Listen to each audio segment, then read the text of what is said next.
Hey, so hi everyone, welcome to Game of Dune Imperium Bloodlines. Today we're going to play Esmar Tuek. I'm running through the list of Bloodlines leaders, and this is just the leader I'm picking today. There's no real reason why I'm picking him in relation to like the Imperium rule or Tech rule. Esmar Tuek is a special leader as he has a board space attached to him. He has the Tuek stage. So whenever Esmar Tuek is in the game, Tuek stage is on the board.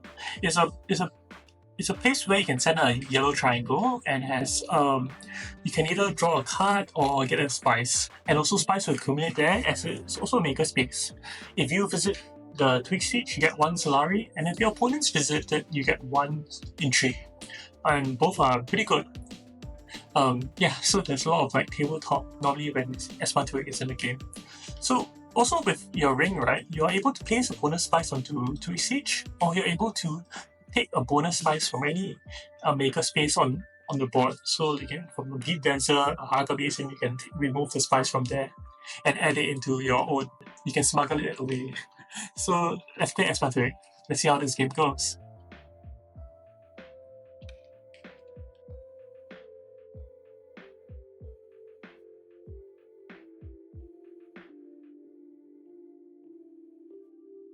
So after going to Fremkit, I have 6 Persuasion in hands, and I think it's time to talk about the Imperium Row. In the Imperium Row, there's this card called Choam Demands. This is a new card in Bloodlines. I think it was one of the more exciting cards in the game.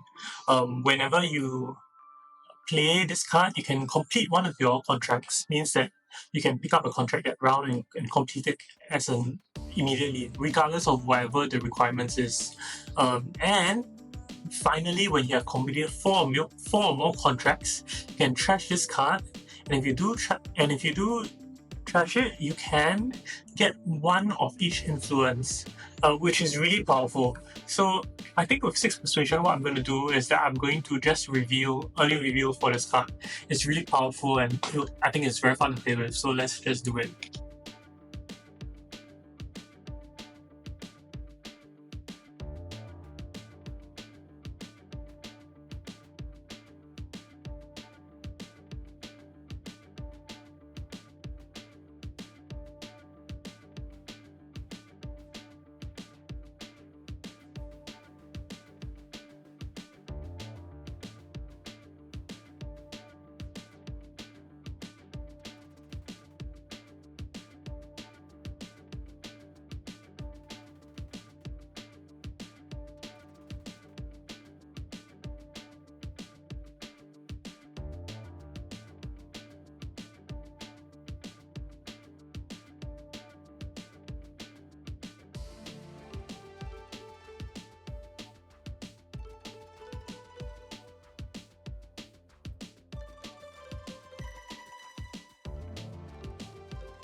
So one thing you have to realize about Choam Demands is that you do need to have a contract in order for the card to be good, right? Sure, you can go to accept contracts to pick up a contract to play it, right? But if the space is blocked, then if you draw Choam Transport, then it's very bad. So in this case, I'm going to accept contracts first. In case I draw it, then if I do draw it, then I will be able to play it to any space that it has access to and still get a benefit out of it. And luckily, the exact sequence happened, so I pick up the contract so that I can complete it in my second action.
For my second action, I choose to go to gather support and get 2 troops and get this tech called Plasteel Blades. So Plasteel Blades is a tech that whenever you recruit a Sarduakarr Commander, you can trash the technology, and what happens is that instead of getting just one commander skill, you can get an additional commander skill if you do recruit one.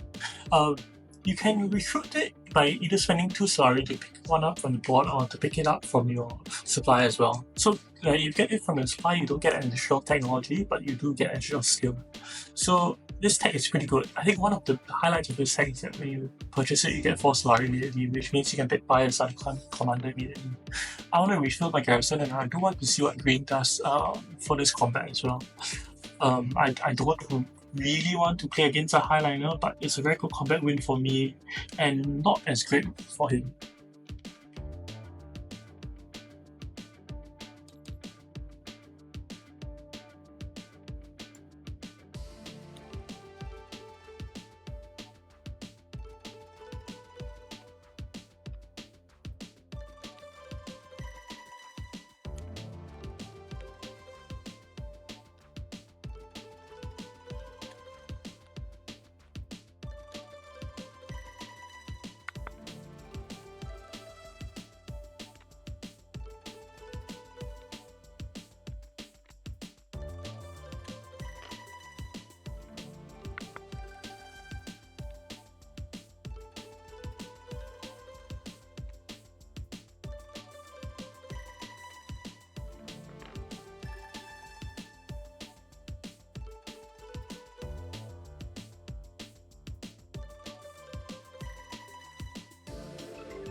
So very lucky on reveal here to pick up Guild Spy. I think Guild Spy and Purpose Spectacle are those 2 cards in Uprising that if you see flip for other players, you kind of groan about. Guild Spy is a very powerful card. It allows me to play spies down, and when you buy a spice festival, you get a faction influence. It's really powerful, and I have so much faction influence from Choam already. So let's see how this game goes.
So in this round, I go to High Council and I pick up a new tech called Spy Drones. Spy Drones has this icon on the left. You see it looks like a spy with a spy behind it.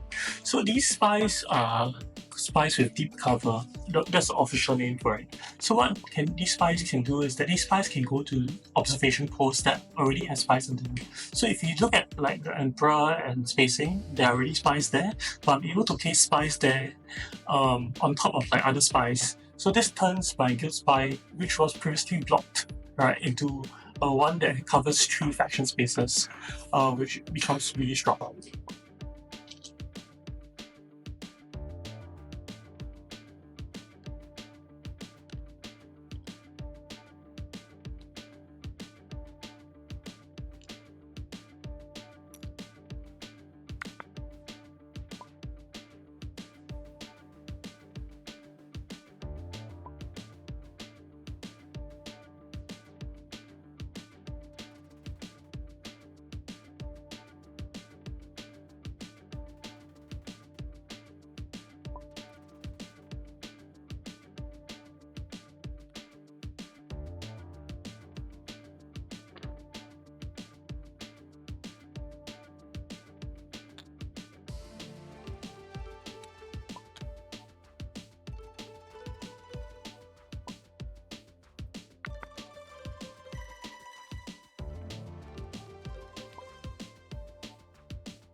So after my research station draw, I draw Choam Demands. So I can cash in Choam Demands because I have 4 completed contracts. The issue of doing that this round is that if I just send a dagger to halls, I'm not really doing much with my turn. Sure, like I buy a spice, so I get let's say 3 faction bumps, then I get another 4 faction bumps from Choam Demands. But I feel as though because my deck size is really small and the game is still, I think, playable enough. Like I feel like I can cycle back into Choam Demands in enough time. And even if I don't cash out this round, I think cashing out eventually will work as well. So that's why I'm considering doing accept contracts, pick up the Sarduakarr Recall Agent. Yeah. And this is mainly due to the fact that I think that I can draw into it again because I'm drawing that many cards, and it kind of turns a very passive hand into a more active hand.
So in this combat, you're able to see how powerful like the Sarduakarr Commander is. With one Sarduakarr Commander, it's worth 6 strength now because I have both Fierce and Canny.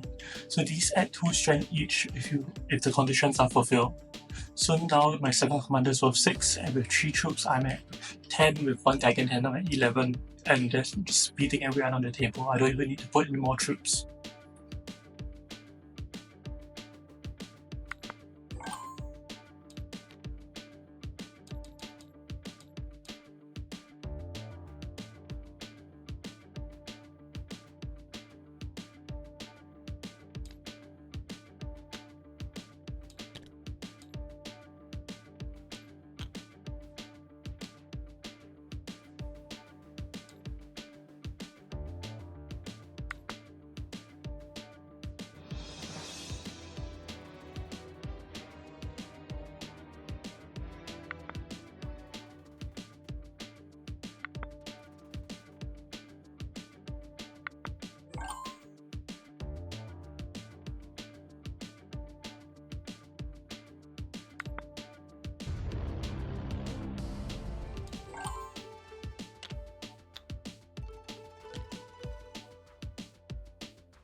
So round 7 comes around, and actually in this particular case, I'm not too scared of everyone. The wall is still up, and even though everyone has a bunch of intrigues, I also have a bunch of intrigues. I have the ability to spring the trap and potentially take down a combat. Right, and if things aren't going too well, I can play another intrigue to just withdraw troops as well. So in some sense, I feel that if I go research station, which I think actually should be the highest contested, like, so blue plays faction, yellow plays faction, so I think research station actually is the most like sought after space on the board, and that's just my sensing of it. I feel as though like if players wanted to go research station, I'll go to espionage if I went so earlier. So at least that's my plan. And if espionage is taken, I can always go to secrets. I think both are fine as well. This is so that when I do trigger Choam Demands, I will get the alliance as well. So I think that research station in this particular case is the space that is most sought after. Also, there's no real reason for Blue to get additional water if all he wants to do is play stockpile. So with all these conditions, actually, that is why I feel that research station is the number one action to go to this round.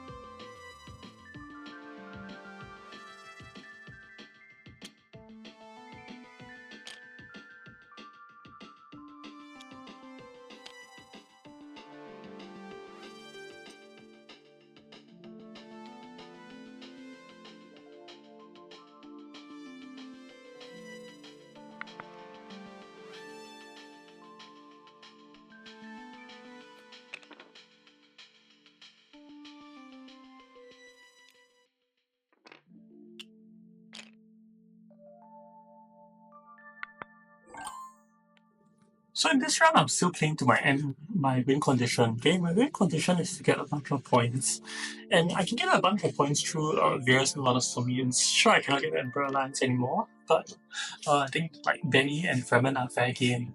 So if I get 2 points from let's say friendships and from alliances and Spice of Slow, I can trigger endgame, or I can trigger endgame by winning this combat as well. So what I'm doing first is that I'm going to go to Espionage and draw. And after drawing, I realized that I only have 4 cards left. And with 4 cards left, is there any way to draw everything? With Good Envoy, I think there is, especially since I've got Spice of Slow in hand. So I sent the spy to Fremen, which I don't think actually is a very popular space at this point in time. Maybe if someone has a faction that wants to draw, that's like the space they go to.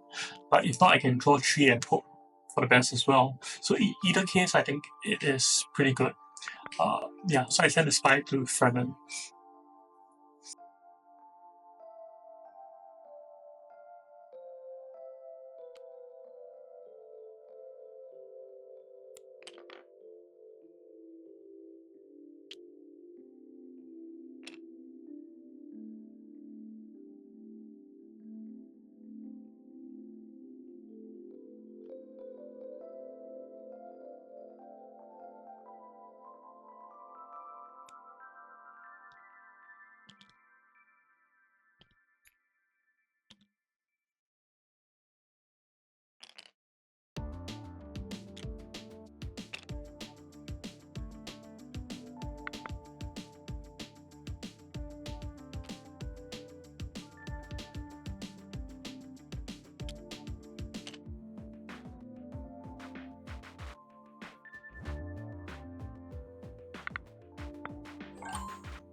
So on the reveal, I revealed Choam Demands and able to get one faction influence in each.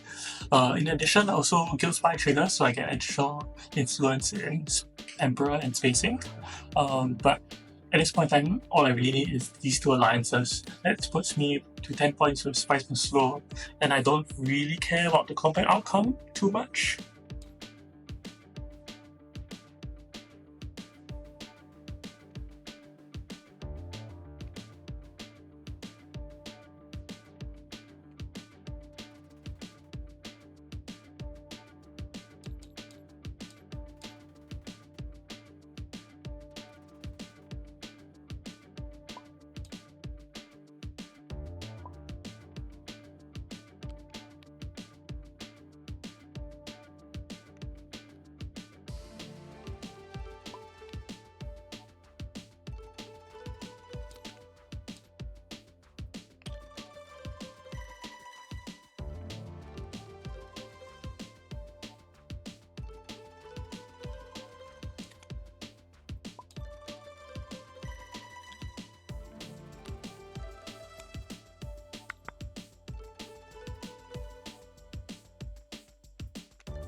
So spraying the trap here allows me to win the combat and win the game.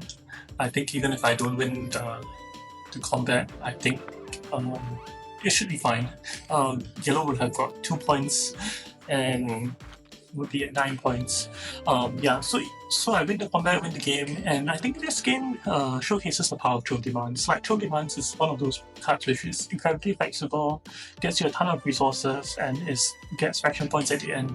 And as you can see, like, it helps me push these two alliances that I got. Eventually, I finished faction influence at 6444, which is a lot, and the factions that I didn't get were already at 604. If the going goes on, I'm sure maybe I could push for spacing as well. But I mean, at this point in time, it doesn't matter.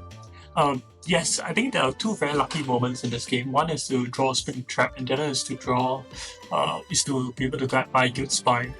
But I do think if I didn't buy Guild Spy, I'll use the 5 spies from Spy Runes to do other things.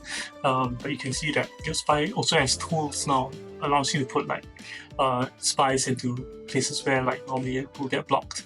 And because of that, put pressure on to yellow so that you cannot go to other faction spaces, or maybe even put pressure on green down the road. So I hope you enjoyed this game. I hope it showed you the power of Esmar Tuek. How like the early spies and how I use the ring allows me to buy these 2 techs which allow me to win this game. Right? If you see this game, like the Sarduakarr Commanders like are worth like multiple strength each round, and I think that is kind of enough for me to like win multiple combats. In this game, I won a total of 4 combats, right? And a big part of that is due to Sarduakarr Commanders. And I hope you enjoyed this game. Thank you for watching. See you around.